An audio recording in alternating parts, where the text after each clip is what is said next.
este Sport.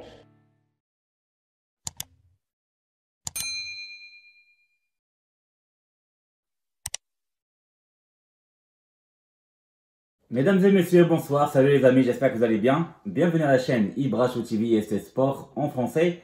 Tout simplement, dans cette vidéo-là, on va parler des meilleurs matchs qu'on a vus dans cette Coupe du Monde 2022 qui vient de se terminer.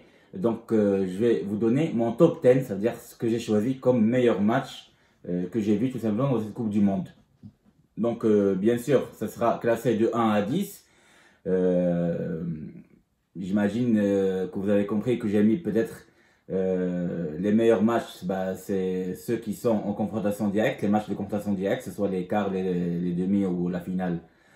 Voilà, et les matchs de phase de groupe, de 10 à 5 à peu près. Donc voilà, mon premier match en fait qui était pas mal, et pour moi c'est le numéro 10, dans ce classement du top 10, c'est le match entre le Cameroun et la Serbie en phase de groupe, où le Cameroun a fait 3 partout contre la Serbie lors du deuxième match, et c'était un match magnifique, vu que c'était le Cameroun qui menait 1-0. Après, la Serbie est revenue dans le score et elle a mené 2-1 avec un deuxième but qui est juste magnifique. Et après, c'est la Serbie qui met le troisième but 3-1, et après, il y a une remontada du Cameroun avec 2 buts grâce à l'entrée de Boubacar, surtout la louche de Boubacar sur le deuxième but, et ça passe décisif pour Choupo-Moting pour le troisième but. Donc pour moi, franchement, ce match-là, il était génial, et c'est pour ça que je l'ai mis dans le top 10. J'aurais pu mettre par exemple un autre match entre la Serbie et la Suisse, par exemple lors du dernier match où la Suisse a battu la Serbie 3-2, mais pour moi, je préfère mettre ce match-là. En 9e position, moi, j'ai mis le match référence entre l'Argentine et l'Arabie Saoudite, où l'Argentine a perdu contre l'Arabie Saoudite 2-1 lors de son premier match en Coupe du Monde. Vous imaginez vraiment que l'Argentine, franchement, a réussi à gagner cette Coupe du Monde-là, sachant qu'elle a perdu le premier match face à l'Arabie Saoudite. Et c'est un déclic qu'a eu l'Argentine depuis ce match-là. Après, ils ont fait que gagner leur match, match après match. Sachant que dans ce match-là, ils menaient 1-0. Mais en deuxième mi-temps, l'Arabie Saoudite, sur 2-3 occasions, ils ont réussi à remonter le score et gagner 2-1 grâce à Dossali, si vous vous rappelez bien, et son but magnifique. Le 8e, pour moi, comme match, le plus joli match que j'ai vu, ou peut-être c'est son résultat qui était magnifique, c'est notre match du Maroc contre la Belgique, où on a réussi à gagner 2-0 lors du deuxième match. La manière comment s'est joué ce match-là, qui était très difficile, avec la Belgique qui dominait, avec surtout la possession de balles, et les contres du Maroc tout simplement, en réussissant à marquer ce but du coup franc de Saberi. Apparemment elle a touché Saïs d'après la FIFA, mais pour moi elle n'a pas touché Saïs. Et après, à la fin du match, vraiment on a tué le match grâce à ce qu'a fait Ziyech, Hakim Ziyech à droite, ses petits dribbles et l'enchaînement de Zakaria Bouchlel. Pour moi c'est le 8e meilleur match franchement que j'ai mis dans ma liste. J'aurais pu mettre un autre match comme la Corée du Sud contre la Ghana qui s'est terminé par un 2-3, et c'était pas mal comme un match, c'était très joli. Ou le Portugal-Ghana qui s'est terminé aussi 3-2 pour le Portugal.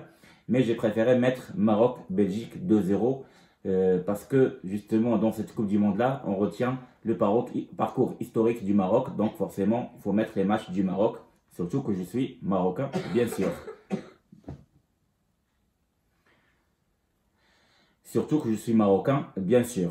Dans la 7e position, donc je mets le match des quarts de finale entre le Brésil et la Croatie qui s'est terminé par un partout en prolongation. Donc c'était un match très difficile qui était vraiment qui se jouait au milieu de terrain et avec plusieurs occasions pour les Brésiliens pour gagner ce match-là. Mais non, malgré que Neymar a réussi à marquer le premier but en prolongation, il restait même pas 2 minutes à la fin de la prolongation, et les Croates, ils ont réussi à égaliser.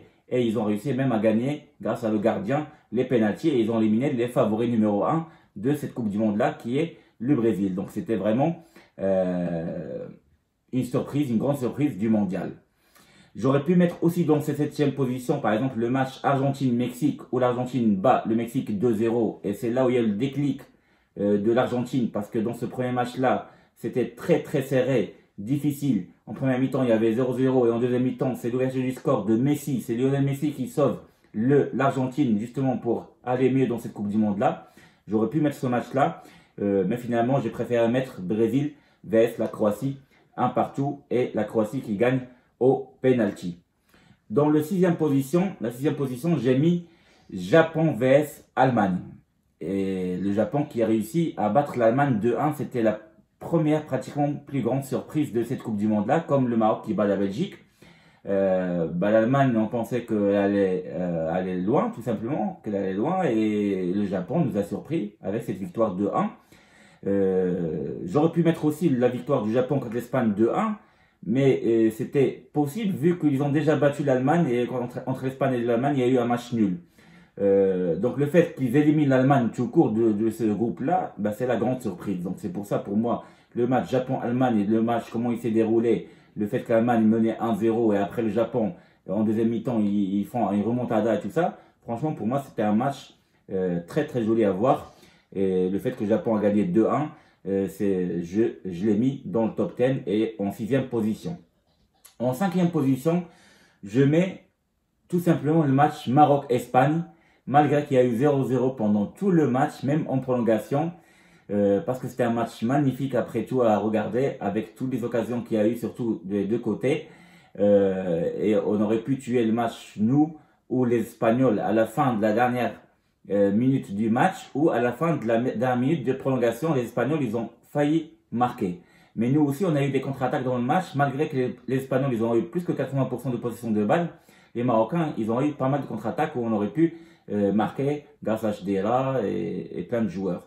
Mais c'était un match historique tout simplement parce que le Maroc arrive à se qualifier en quart de finale. C'est une chose tout simplement qui est rentrée dans l'histoire parce que le Maroc, en 86, il s'est qualifié en huitième de finale. Et là, cette année-là, il s'est qualifié en huitième de finale en battant le Canada 2-1 lors de phase de groupe. Mais pour aller en quart de finale, c'était une première fois tout simplement pour le Maroc. Donc gagner l'Espagne au penalty 3-0, sachant que Bono il a arrêté 2 penaltys plus un penalty sur le poteau, bah, c'était tout simplement euphorique pour nous les Marocains et historique. Le match que j'ai mis dans la quatrième position, c'est le fameux match Argentine-Pays-Bas qui s'est terminé par 2-2 et l'Argentine qui gagne au penalty. C'était un match vraiment foufou parce que l'Argentine menait 2-0. Franchement, on pensait que l'Argentine, ça y est, elle a gagné le match. Mais en fin de temps réglementaire, à la 10e minute après la fin du match, les Pays-Bas, ils ont réussi à égaliser. Les 20 dernières minutes, ils ont possédé la balle, ils ont marqué le premier but sur une tête, une jolie tête de leur attaquant, qui lui aussi, c'est lui-même qui marque le deuxième but sur un coup franc qui a été joué d'une manière très spéciale. Et c'est sûr qu'ils ont joué ça à l'entraînement plusieurs fois. Mais pour le faire à la 10e minute de temps réglementaire, pas réglementaire, mais temps additionnel du temps du match, bah, il fallait faire vraiment donc 2-2 les Pays-Bas. Après, ils sont partis aux prolongations, penalty, et c'est l'Argentine qui gagne au penalty. Donc pour moi, c'était un match foufou où on peut mettre à la quatrième position, malgré que c'était pas forcément le match qui était très joli à voir. Le troisième match pour moi que je mets en troisième position, tout simplement, c'est France-Angleterre, parce que tout simplement, c'est un match entre deux grandes nations qui ont eu une grande histoire entre ces deux nations-là, tout simplement. France-Angleterre, qui s'est terminée par une victoire de la France 2-1, sachant qu'il y a eu 2 pénaltys pour les Anglais, et Harry Kane, il marque le premier, mais il rate le deuxième d'une manière incompréhensible, qui fait que la France gagne ce match-là 2-1. Le premier but, c'est sur un tir de Tchouaméni.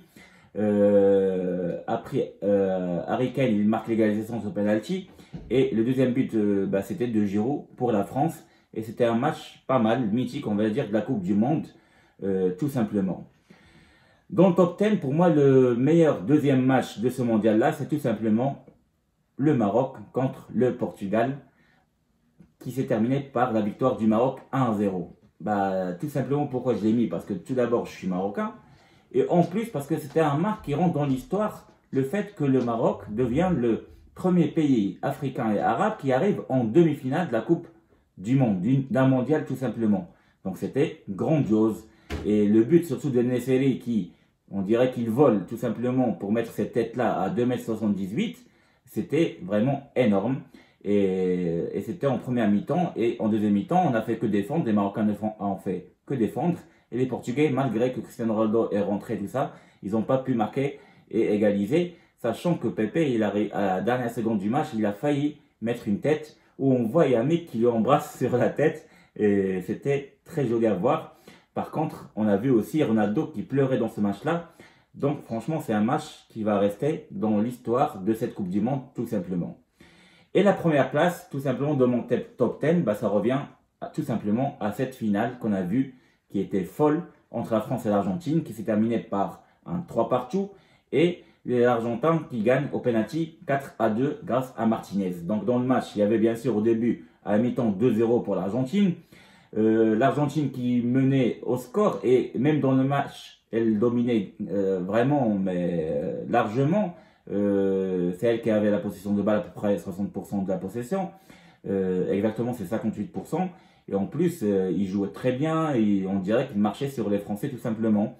Mais à partir de la 70e minute, les Français ils ont commencé à se réveiller un petit peu avec l'entrée de Coman et aussi les autres joueurs comme Mbappé, bien sûr.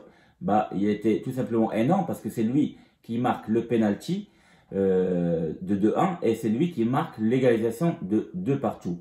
Donc franchement, les Français, ils ont enflammé ce match-là à la fin de la deuxième période.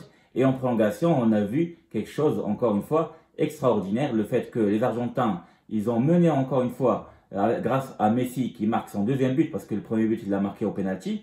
Il marque un deuxième but qui était très joli, bien construit, comme le deuxième but d'ailleurs des Argentins. Et après, à la 118e minute, les Français, ils ont obtenu un penalty sur une main d'un Argentin. Peut-être qu'il y avait une main avant pour un Français, mais je suis pas sûr. Mais l'arbitre il a signalé tout simplement une main pour la France, où Mbappé marque son troisième but, un triplé dans ce match-là, sachant que Messi a marqué un doublé dans ce match-là. Donc au début, les 80 premières minutes, le match, on dirait 100% argentin, mais après il s'est transformé avec prolongation, tout ça. C'est devenu la meilleure finale pratiquement de toute l'histoire du football, du mondial, parce qu'il y a eu des finales qu'on a vu en 86 par exemple de Maradona, l'Argentine contre l'Allemagne 3-2 qui était magnifique, en 66 4-2 pour l'Angleterre contre l'Allemagne qui était pas mal, mais franchement celui-là, je pense c'est l'un des meilleurs ou peut-être la meilleure finale que j'ai vue dans ma vie d'une Coupe du Monde, où l'Argentine qui finit finalement par gagner au penalty et on voit Lionel Messi qui trône tout simplement sur le toit du monde en remportant cette Coupe du Monde. Voilà, donc c'était mon top 10. J'espère que ça vous a plu, que cette vidéo vous a plu. N'hésitez pas de liker, bien sûr, les amis, bien comme il faut, et de partager. Et je vous dis à très bientôt. Au revoir, bonne soirée. Ciao, ciao.